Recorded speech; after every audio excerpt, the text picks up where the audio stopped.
Let's be brutally honest right now. That's a big question. I'm looking for someone who doesn't want to go to base camp, but they want to go to the very top. Whether it's here, India, New York. Civilization was born at happy hour. That's what wins. That's what stands out. That's what people are interested in. That's what I want to know. The Hospopreneurs Podcast with James Henderson. Hello and welcome back to the Hospopreneurs Podcast.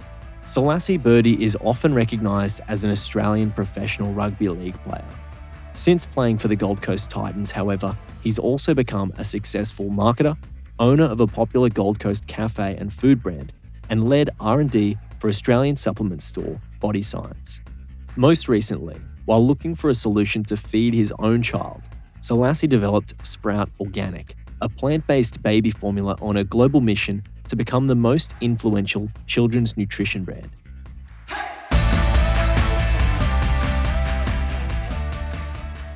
Hello and welcome to the show, Sel. Thanks, man. Good to be here. It's a pleasure to have you on. I'm very excited to sit down and chat with you today. I know you've got a really interesting business, interesting story. You've played some football as well. I'm sure you've got some interesting experiences to share. And as you know, the first question that I like to ask on the show is a crazy hospitality story or exceptional hospitality experience. So I'd love to know what you've got for the program today.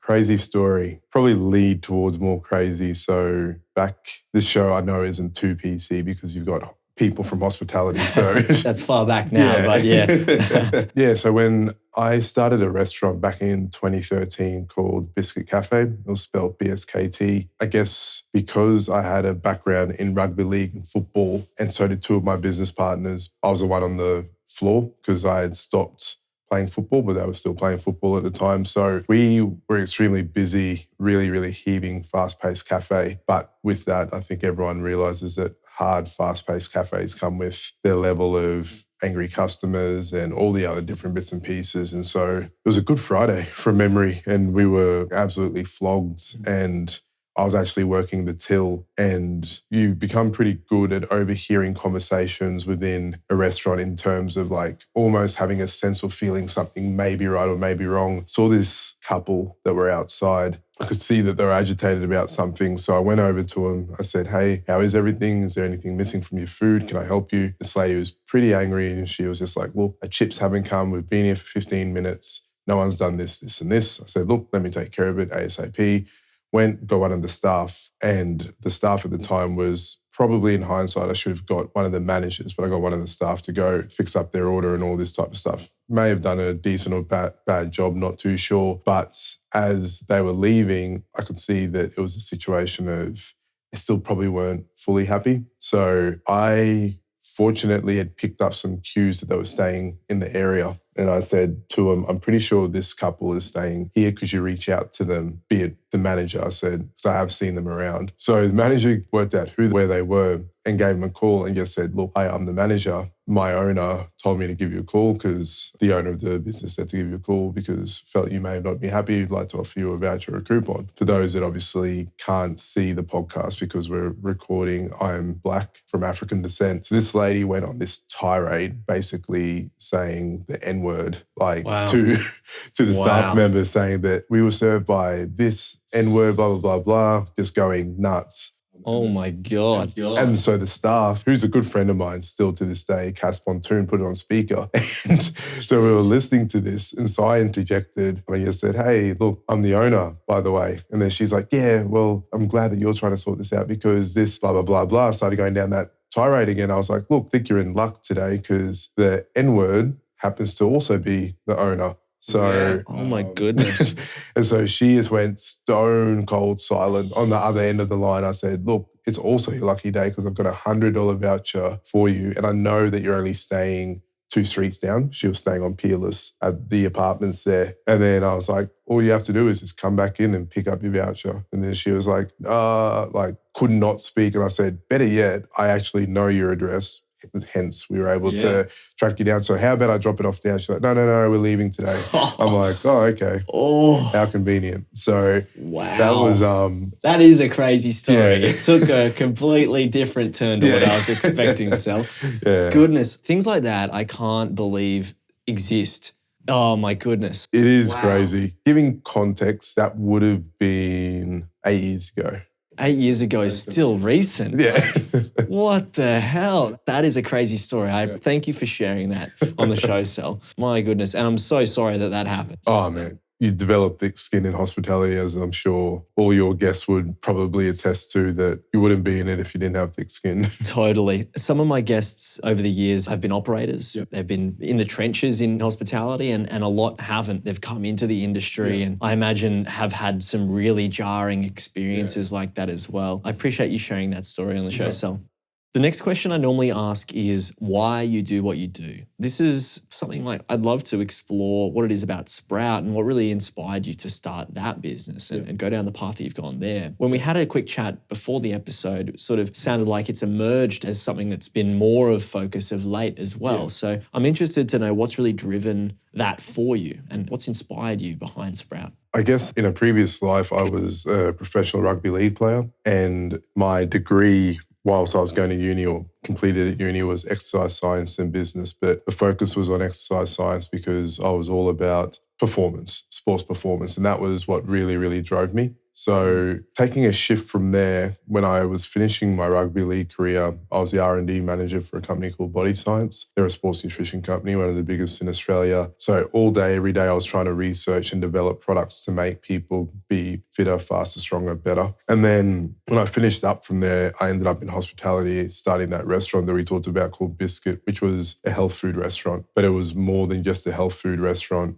or cafe. It had yoga, it had Pilates, it had wellness, it had healthy food. So I'd always been down the path of trying to make myself and other people around me healthier. And then it was like the 4th year Biscuit was open, 5th year I had my first child, Ellis. And that really changed the complete shift for me, where my concern about me being healthier and performance with myself and other people really just shifted to wanting him to be the healthiest version of himself. And at this stage, I'd started researching into foods and everything about it, whole foods, and I became plant-based probably in 2016. And so when I'd become plant-based, I found it very simple as an adult to get foods that you want. Literally, you walk on the street we're on now in James Street, there's some of the best plant-based restaurants like Sunshine by Simon and all that type of stuff. So it's very simple. But then with Ellis, he was breastfed, like hopefully a lot of kids get to the opportunity to be. But then around the year mark, my wife, Jen, she had a small bit of mastitis, nothing too bad, but enough that we went, oh, this breastfeeding journey is probably going to have to end a bit sooner than maybe we thought. So we better try look at what formula we can get. And so from there, I went pretty simply just down to the supermarket and picked up my plant-based milk, plant-based foods, my plant-based formula. And I kind of just thought nonchalantly that it must be just in the pharmacy. So I ran straight across to Chemist Warehouse and Chempro. There was nothing there. And I went, oh, must be just in health food. And I went to health food stores, no plant-based formula. I just went, this is really weird. I said, must be online, because if I walk into a supermarket, half the milk's a plant-based milk, then there's dairy milk, but it's a predominant thing. Milk has now become shifted really heavily towards plant-based milks. And then I went online and went, there is not one plant-based allergen-friendly formula in this world. Like I could not for the life of me find it anywhere. And then I went, how could this be? Like I just literally thought, surely I'm missing something. And then lo and behold, kept researching, just went down this huge rabbit hole over the next literally like 3 days. That's all I did, just trying to find it. And then when I came to the conclusion there wasn't one there and I needed to feed Ellis, I was like, let me try and make something, because I had the background in product development that I said, if this is what a dairy formula looks like, what would a plant-based formula look like and how would I develop it? And so my immediate thing was research called all my suppliers, found all the things that I knew could fit, brought all those benchtop ingredients in, put it together. It worked, like in the aspect of it dissolved, he liked it, he slept well, there was no reflux. He would have like maybe 1 or 2 bottles a day, one waking up, one before bed. And then I was like, wow, I had to do this like from scratch, and not many other people would know what that process would be. How many other millions, billions of families probably have the exact same thing but have just been forced to go without all their children are suffering. So that was when the idea sparked for Sprout. And then from there, it was basically a 4 to 5 year journey from that point to get the product commercial. So I guess you must have been testing it out on your son and Yeah. kind of just making sure that he was okay. Yeah. What sort of process then, for those who aren't from that food background, Yeah. what sort of process would you have gone through and did you go through? And obviously you had that background with the company that you worked with Body Science, to do that. Fortunately, you had those right connections to do so. What's the process there to actually commercialize that? So for us in Australia, every country is different, and Informula is the most highly regulated product globally. Doesn't matter what country you're in.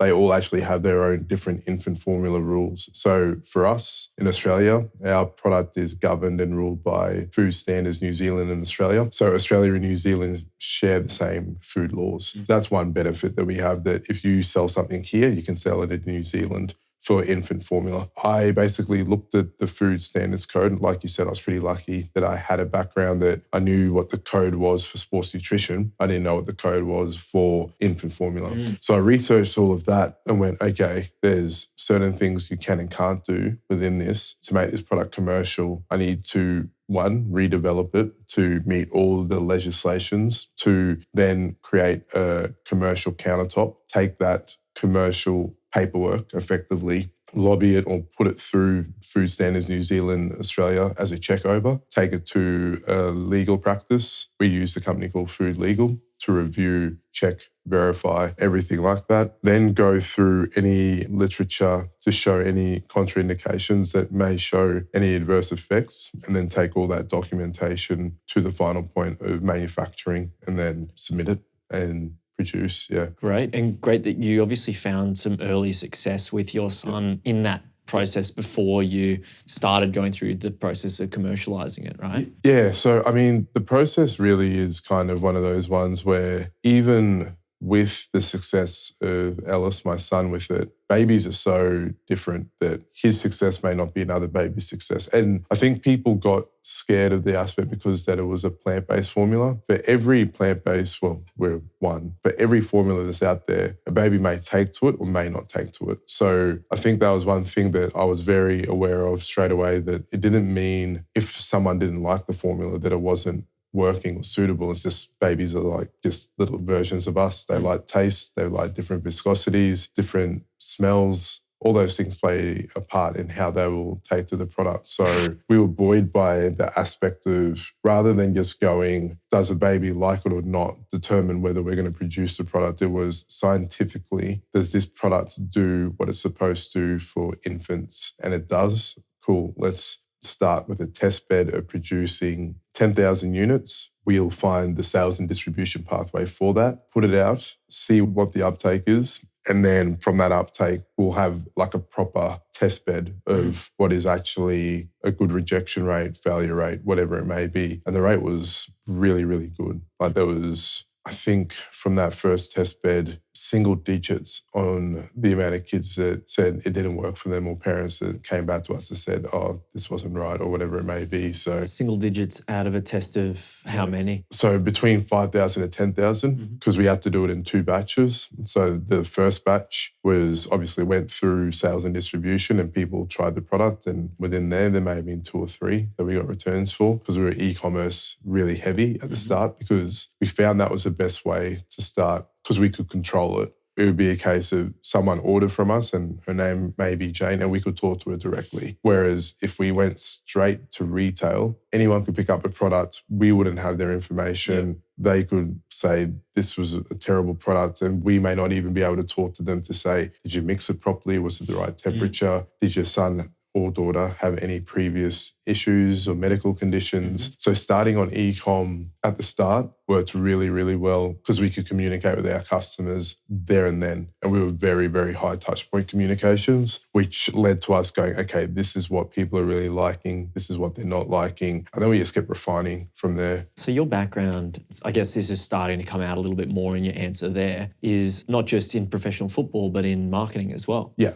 I can hear that that's sort of shaped a bit of that for sure choice to go down that road. Yeah. Tell us more about that part of your career. So the exercise science degree, I completed that. About the 2nd or 3rd year into the degree, I kind of came to the realization that I went, as much as this is my passion, like sports performance and everything, I can only get a job as a strength and conditioning coach or a sleep therapist, which was pretty much where it was headed. And I'd be bored shitless doing the sleep therapist thing. I've already come from a sporting background in rugby, and not that I didn't want to help other people perform better, but I also kind of realized that coaching wasn't what I wanted to do. I got a lot more fulfillment around the strategy of products and business, and even the strategy around helping someone perform. So then I was like, well, what does strategy usually entail? It usually entails planning, business, development, outcomes. So I went, let me finish the uni degree, tack on another one to make it a double degree and do business majoring in marketing. So I did that. And then I very quickly went, my niche where I find that I can help people is through products and branding products rather than coaching or everything like that. So once I did the marketing degree, it very much became me wanting to be able to not just make products, but put a brand to a product so someone could connect to the story of what we were delivering. So that was really cool in the aspect of Biscuit Cafe really turned into a story, and we created a brand from that led to products, and then the products led to a whole lot of stuff. And that was my first experience in how the branding and marketing really shapes the end outcome of what a customer experiences and what they connect to. From there, I also realized very quickly that, wow, I need more marketing resources, like a lot, from graphic designers. My wife's a graphic designer and she's done all our branding and logos and everything, to digital strategists, to social media managers, to web developers, to video and content guys, to make all these stories connect and be able to deliver, distribute our message. And I went, well, if I'm going to employ all those people, it's going to be really hard. But then a really cool opportunity came along where my business partner, Miles, who I do all my businesses with today, he had a marketing agency. And I looked at the people that were within the marketing agency. I said, if I had this to supercharge my products and brands, that would accelerate a lot quicker than me trying to do it myself. It's impossible to do everything. So he was really cool with me and was fortunate enough to offer me 50% of the business. So I bought into the marketing agency called Hype Group. And then from there, I plugged on all those marketing personnel onto the rest of the businesses to help accelerate it quickly.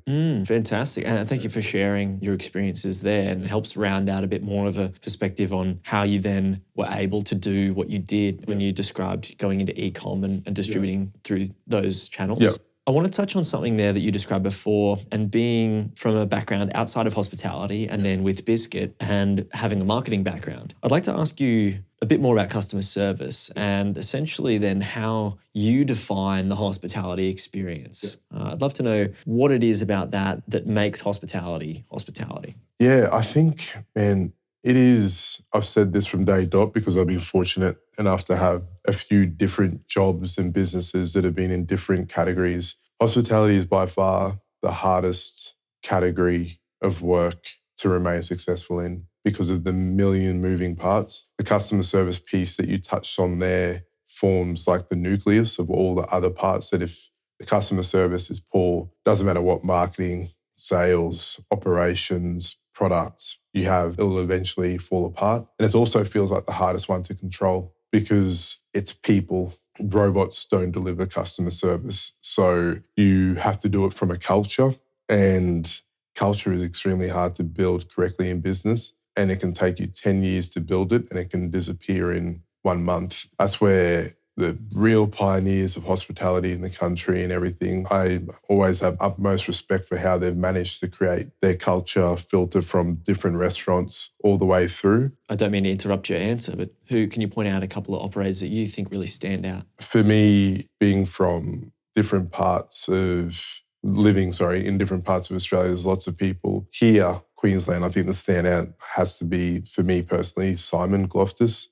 Think what he's done in terms of fusing everything. He started with cafes in the Gold Coast. That's why I think of him when I first think of things. And now he's doing his thing in Brisbane with Hellenica, which was just down the road from where I was in Biscuits. It always kind of felt like that was the restaurant side of town, be it there's a strip, there's the restaurants, and then there's the beach. That was the cafes. We were the beach, that were the cafes. So he's definitely someone that I feel is the pioneer of doing a lot of really, really cool stuff up here. The guys from Three Blue Ducks, I think, really, really changed the game with everything that they did. They made something that it became almost like an event. It feels like you're going to a festival almost, which that the sheer size of the operation is something to behold there. The team from the grounds in Alexandria, there was someone that I first looked at. They just went, they opened maybe a year before I opened Biscuit, and it made me realize what you could actually do in terms of hospitality isn't just about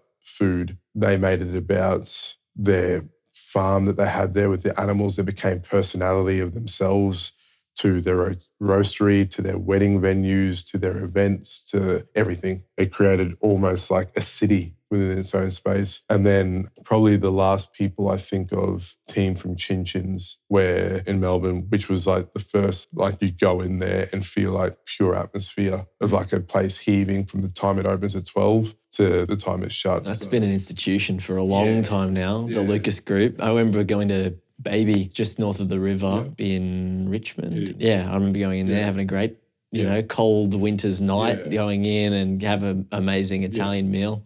It's fantastic. Melbourne still rings as the best place for hospitality in Australia. And like you said, for everywhere is good in Melbourne. So to have something stand out in the 1 percenters, it's like you must be doing something incredibly well. And then to have multiple like 1% restaurants, to me is like truly incredible. So as you said, the Lucas Group definitely, I think, raised the bar in that space, and still do. Every time I go to Melbourne, I still will go to one of theirs, be it Kong, be it Baby, be it Chin Chins. They're definitely the players. I went to Andrew McConnell's Gimlet when I was last down there. It's fantastic. Yeah, really good. You've obviously been like super normal. Yes. And lots of that. We have a restaurant. I have shares in it. I have zero involvement, called Lucky Bow in Mermaid as well, that very much took a vibe of super normal. They're incredible. I'll have to make sure to dine there when I'm next in Mermaid.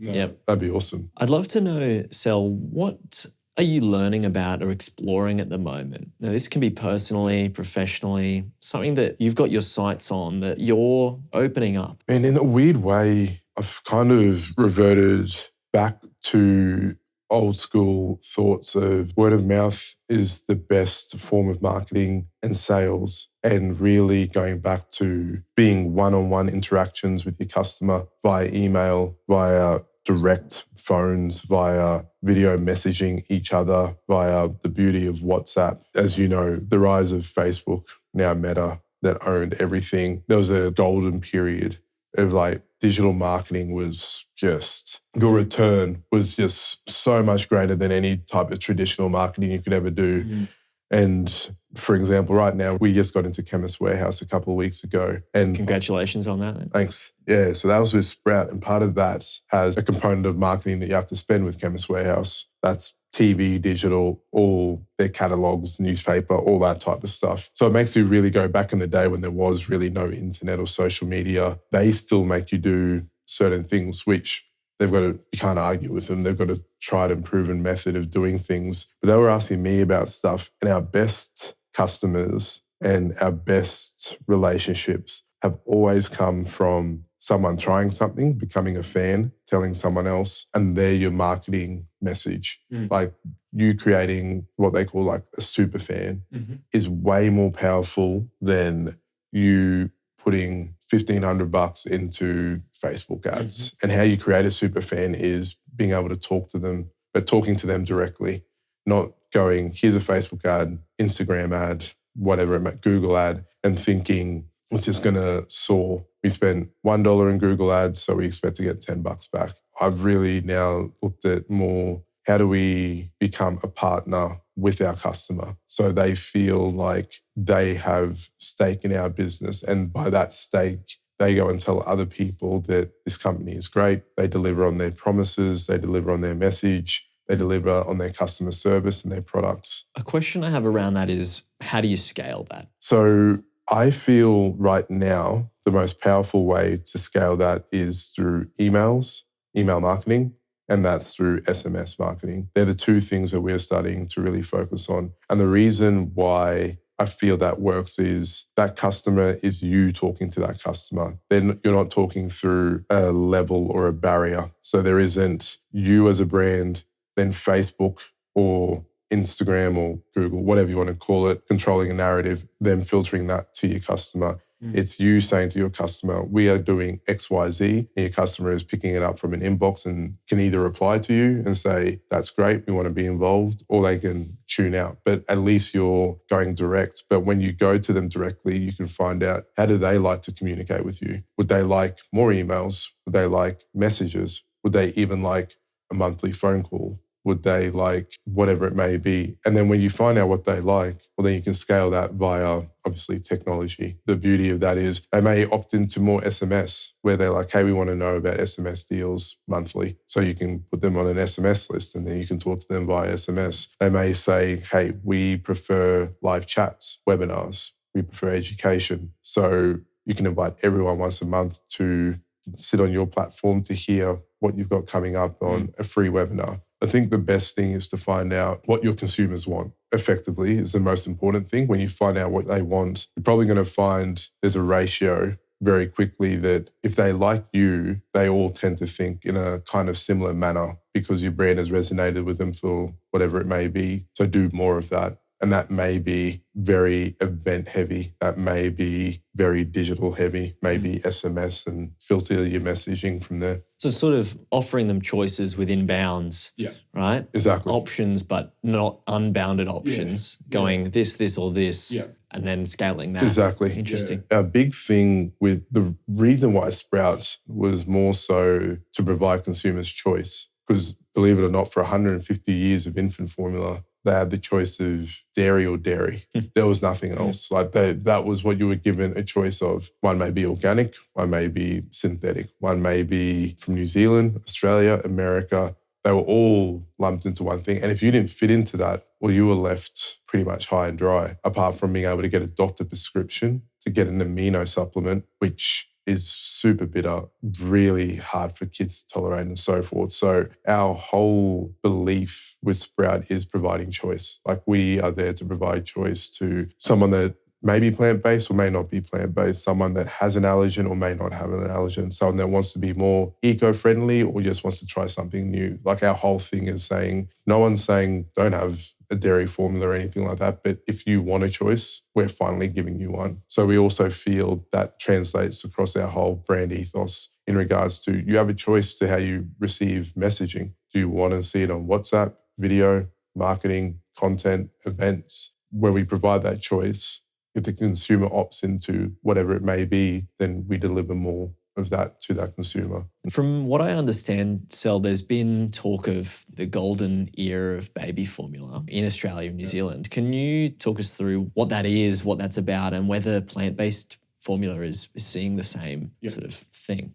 Yeah, so back in the 2018, 2019, I think a lot of people remember turning on their TV at times and seeing a heap of Asian consumers fighting over infant formula and grabbing multiple tins of shelves. And then all of a sudden, tickets would go up saying you can only buy 2 tins at a time. But then they would come through with families and droves and take them. Because what was happening was in China, there had been a massive infant formula shortage, and that had been caused by basically unsafe practices in manufacturers in China of infant formula that caused babies to die over there. So supply and demand, they looked at the next country where they could get quality infant formula. Australia and New Zealand have like some of the strictest standards of infant formula. So it was only natural that they were basically coming over in droves here, purchasing everything up, sending it back to China, selling it at a premium. But by golden era for Australia and New Zealand, what it meant was you could produce 1 million cans and know that it was going to get taken up. The market was so huge that it was just like,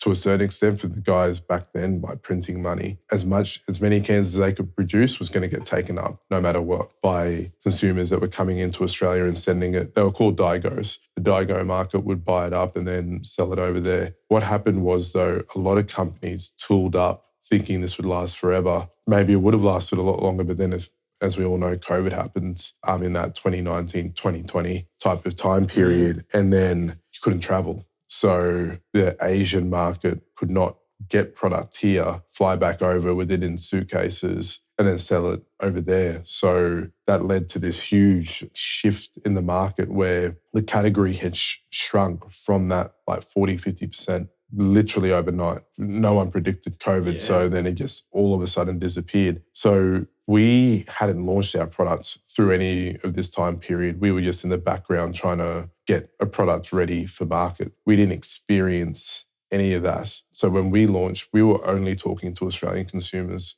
We weren't talking to a Chinese market that was going to come pick up a product and take it over there or anything like that. And what we ended up really wanting to do was focus on Australia first, because that shift had caused a lot of brands and businesses to go, well, the Chinese market is bigger than Australia, obviously, significantly bigger. So let's just feed them first rather than feed here. That's why all those tickets were going up saying 2 cans only, because Australian families couldn't get their hands on formula. So our immediate thing and our promise with the likes of Chemist Warehouse and other Australian retailers was we will always feed Australia first. Until we can completely manage that process, we won't even really look at the Chinese market. Best to really work with your local customer, the people that have supported you. And then in the future, maybe we'll look at it. But for right here, right now, we're focusing here. So I'd like to ask you, what innovations or innovative techniques or processes are you seeing in this particular market? I mean, you're obviously on the precipice of that change as well, but I imagine there are other businesses that are looking at a similar space. Yeah. What is it that you're seeing that's really leading the way there? And obviously you're going to say Sprout is doing that. I'd love to hear what it is that you're doing differently that is on that edge and where you're looking those next steps are going to be beyond that. I'm really big in just looking at the market as a whole and seeing anyone that's doing anything good. I'm obviously going to be biased towards plant-based because it's better for the environment. I don't think anyone can doubt that seeing these crazy environmental changes makes you realize that the world is pretty sick at the moment with these floods, typhoons, fires. So anything we can do to reduce the impact that we're having on an environmental footprint is a good thing. We're one company in the formula space that's looking to do that. Dairy has a massive, massive toll on an environmental footprint. That's something we really try to lead the way on. But there's other companies, give you an example of one that we chat with that is doing great work called Turtle Tree Labs. So they're basically trying to take the cells of breast milk and replicate that through vats, lactation and fermentation to produce this cell-based tech where they take the cells and produce milk from breast milk. It's not here yet. It will take lots and lots of years to get it to a point where it's commercially viable that someone could go and buy something like that from a store. But you can see how by able to be taking the cells of breast milk and being able to replicate that, you're reducing the impact environmentally 30-folds. You're trying to get as close to breast milk as possible. What is the holy grail for formula? That's what you're trying to do. You're trying to replicate breast milk. Impossible to do because it comes directly from a human. So be it the ratios, the hormones, the enzymes, everything in it is geared that you can't possibly replicate it by man making it, but you're trying to do your best. So I feel that is by far the most exciting tech happening in the space. People may think I'm crazy because they'll think that if that actually makes it there, that will kill your business, be it Sprout or anything like that. But I'm personally all for cheering for anyone that's pushing tech towards bettering kids' nutrition, bettering the environment, bettering the future. So they're one company that are really doing stuff in the space and we cheer that on, along with the aspect of obviously what we do, be it using organic and plant-based ingredients to provide a better future for kids. In that, and in your description of sort of looking at these, another brand that's in a similar space that then would affect your ability to do what you do, I'd love to know where you're looking in adjacent industries, adjacent markets, where you're looking and drawing inspiration from in the development of your business and other businesses in your growth. Yeah, I think for us, well, me personally, how I think of stuff is obviously there's the ingredients that go into the product that makes up one part of it, but then there's the can the product sits in, there's a lid that closes it, there's a scoop that's used, there's the box that it sits in, there's the shipping that it goes through. So within that whole ecosystem, there is always someone doing something better, trying to do something better. So we were the very first company to introduce pouches into infant formula, like recyclable pouches. Tins are great, they're recyclable too, but it just has more of an impact to make a metal tin compared to making a biodegradable or a recyclable pouch. So our next step, now that we are the first to do the pouch, is who can we work alongside adjacent to making it the pouch, scoop and powder, all 100% plant-based. There is zero waste. So the rice is grown, that's our predominant ingredient in there, pea protein, the coconut and all that's grown. No different to the actual pouch that makes up the product is made from pea and rice fiber as well. I mean, not say you eat the actual pouch, but if you threw it on the ground or it was left somewhere, it just goes back into the earth. Same with the scoop, used right now, recyclable plastic scoop. But how do we make that biodegradable that literally there's no waste left on the earth, that it goes the whole way through? That type of stuff is something that we're trying to really, really work hard on. The hard thing with it, unfortunately, is the tech isn't quite there yet. That if I was to put our infant formula today in it, when it's in a can and it's nitrogen flushed and it goes through its whole process, you get 2-year shelf life. If I was to do it in the 100% biodegradable pouch that it is now, it doesn't have the same protection, you'd get 1-year shelf life. So whilst I would really love to have it in that pouch, a retailer like Chemist Warehouse or mass global distribution, where if you put something on a boat and we sell in America and it takes 3.5 months by sea to get there, then it gets unloaded, then it goes to a warehouse, and then it goes from the warehouse to a retailer, and then it sits on a retailer's shelf for 2 weeks, 4 weeks. By the time that whole process is ended, the product could expire. So you need that shelf life. But the tech is starting to get there, that it's starting to get closer and closer to, it used to only be 3 months you would get, now it's a year. Maybe in another year's time, it could be 2 years. Yeah, the same or longer if people are focusing on their attention on doing that. Exactly. So they're the type of companies we really want to work alongside of. And we've started looking at places that do that type of stuff. What about from a marketing perspective? And you're now more heavily involved in that space. As you said, you became part of that business along the way, and having a background and looking at things from that marketing perspective. What about other industries or brands or individuals that are doing things in a way that you're really fascinated by, that you go, yeah, they're little pieces of what they're doing that I like? I mean, there's so many. I feel the brands that everyone uses every day now that you don't even think about, but you know you use them every day, the ones that have just like made themselves submerged into culture, that their marketing is so good you don't realize it. Give you an example.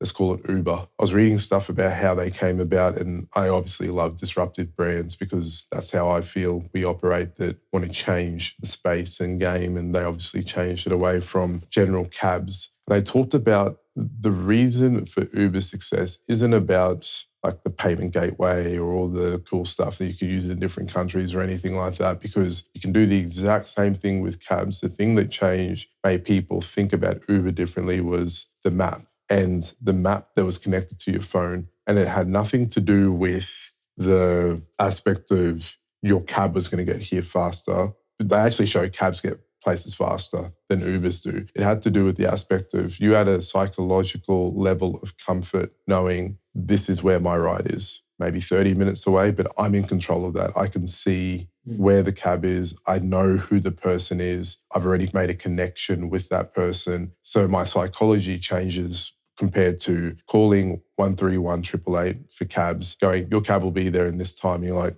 do I trust that? Do I really know it's going to be here? I've been here 1 minute longer and it's not here. That operator told me it was going to be here at this time. Is it, what sort of cab's rolling up? Is it a black cab? Is it this? Is it that? So the unknown creates uncertainty, which creates a lack of trust within there. And so all these brands that have built trust via their subcultural messaging, another great brand to think of, Airbnb. Like the thought process that you now can go and stay in someone else's house and feel more comfortable than what you do now than staying in a hotel is mind-blowing. How did they manage to do that? It was through all their subcultural messaging that is just so unique and on point. Even how they treat their staff has seeped down in terms of Airbnb officially don't have offices now at all, because their whole thing is you're home away from home. So they're saying, well, that would be contradictory having an office that you have to come to work at every day compared to saying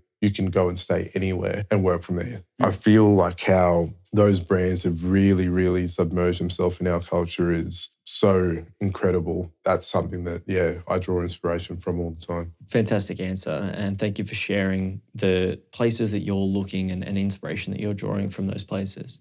On your journey, who is it that you draw advice from or ask advice from? I'm not necessarily saying a mentor, and we have talked about mentors on the program, whether they're formal or informal, but I'd like to know who you ask for advice. So I'm surrounded by really good people. So my business partners are all really accrued in their own different ways and lanes and everything like that. So I always try to ask advice from them. I'm honestly a person that if I see someone doing something better or good, just in general, I'll just ask them. I don't even have to know them, that I'm just willing to go, hey, I do this. I really saw what you did really well. I would love to hear about it. I actually use the podcast that I have often as my own way to get people on and ask them questions that I've often thought about and see how they piece things together and go, it's almost like my own education platform. That was like a big reason why I will always get someone on that I go, well, that person's doing this really well. There's a process that they've developed that I can learn from in that. So I usually am fortunate enough to get the answers from there. A way that I often find out the questions or thought patterns on how to do that is via listening to someone else's podcast, multiple different ones, be it The Diary of the CEO or Simon Sinek's Start With Why as an audiobook, or Gary Vee or whoever, hear how they came up with something. I think everyone can come up with things. It's more about what is the process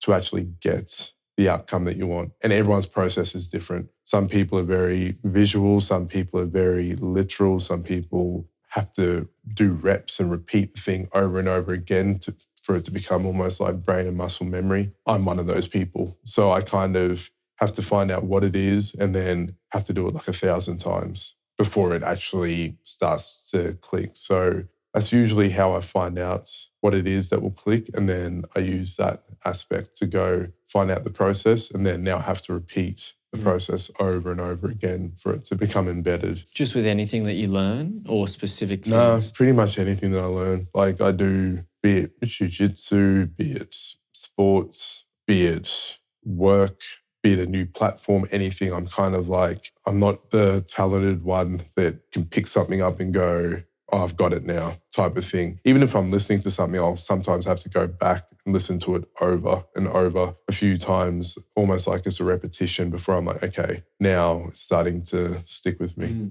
Thank you for sharing that as well, Sal. I'd love to know, what is your biggest point of friction at the moment that you're working through?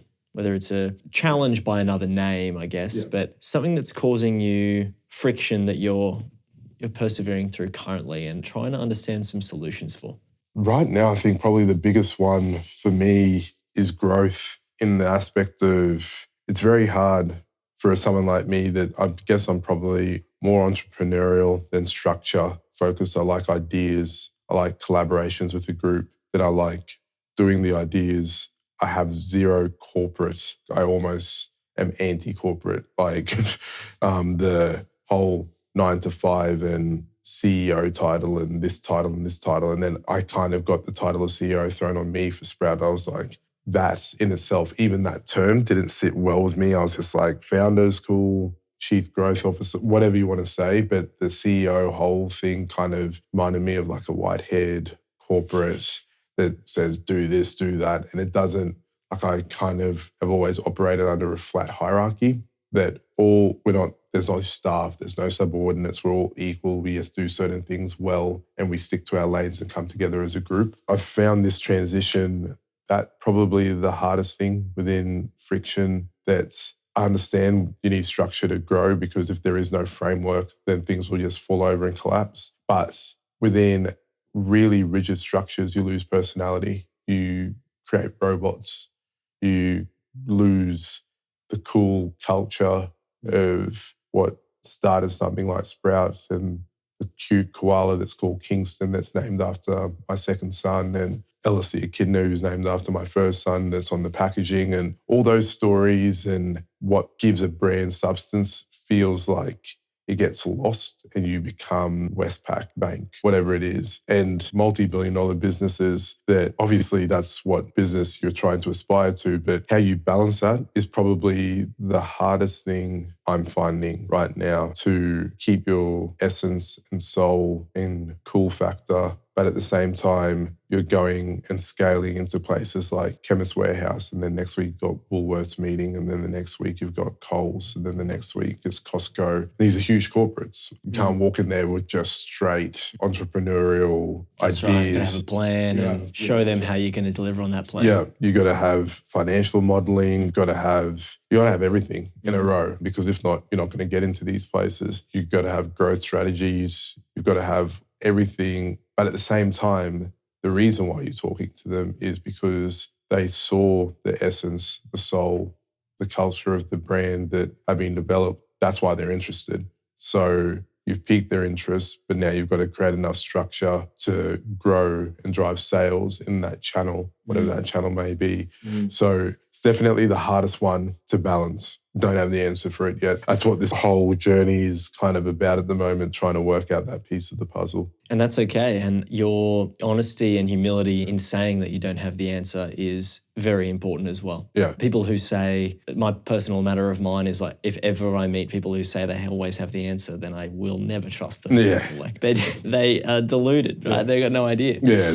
Brings me to the end of the episode. I have one last question for you today, Sel, and that's, who would you like to hear on the show? I definitely would like to hear Chris Lucas, twofold, in the aspect of his restaurants in Melbourne really shaped my upbringing effectively. And although hospo isn't my number one now, it shaped into everything I learned from hospitality, led to where I am now in terms of how you can run a business, how you can do so much and create a vibe or an atmosphere. So that would be one. And then two, also, more than anything, probably this is one of the biggest ones, I want to hear how a restaurant group as big as they are battled their way through COVID. And I know he was on the front foot, really aggressively going hard at the politicians, which I loved to see. And everything he was saying was true. I can't help but back that sentiment that a city like Melbourne that's built